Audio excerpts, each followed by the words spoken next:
Igama lami nguSiyanda wakamgwengwe, sebenza eHerigwala Regional Hospital. I'm working there as a quality assurance nurse. Started nursing in 2015.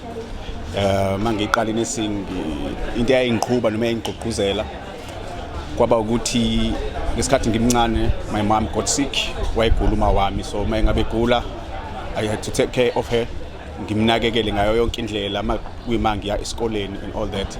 So makufika ithuba sengiqedile esikoleni, I think it was emva kwa 7 years ngiqedile esikoleni, then ngathola ithuba lokuthi ngithola ibasari yakwanursing yokwenza uR425. Then ngilapho ke la yaqala khona ke passion yami yokwenza nursing.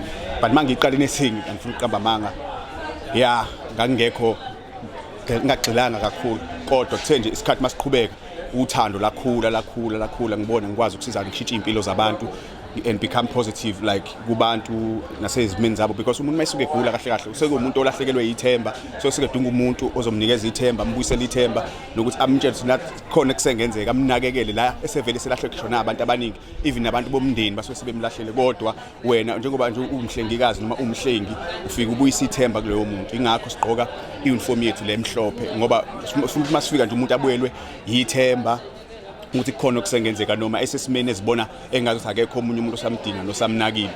Ilokho kubaluleke kakhulu kimi ukuthi nje mangifika kubona ngibabuyisela ithemba, ngibagqugquzela ukuthi no, njengoba la ibhedeni le akusingoba ukuthi kuphelile noma balahliwe, khona abantu abasebengakwazi ukuthi babatshengise uthando. So mangabe qhubeka ke nje la nursing, into engiyithande kakhulu iminyaka ihamba, ama males siyakhumbula abantu besilisa kakhulukazi bebengekho la kwa nursing. Siyakujabulela ukubona kukhona ushintsho noguquko olenzakalayo kwi-nursing noma kwi-department le yakwa-nursing kakhulukazi, ngoba uyibona idominate abantu besifazana, inabantu besifazane kakhulu. So sibonga ukuthi nje nabantu besilisa bathola ithuba lokuthi babe abahlengi, bakwazi ukulekelela lapha nalapha besiza umphakathi wethu, njengoba sibona nesimo sase-South Africa ngokomnotho ukuthi izifo ziningi, so badingakala even abantu abazoba namandla kungaba abantu besifazane kuphela. And enye into engijabulela futhi esiyibonayo la masibuka sekukhona ushintsho now, kukhona abantu abasebancane njengathi abakhona kwi-management noma abaphethe. Lokho kuyasijabulisa kakhulu ngoba kuyasitshengisa ukuthi le profession noma lo msebenzi umsebenzi oqhubekayo oyaphambili ongeke uphelele nje ezandleni. So yiloko kusithokozisa kakhulu ukuthi nje sibe abahlengikazi kakhulukazi abesilisa. Siyakuthokozela nje kakhulu lokho ukuthi singabahlengikazi besilisa.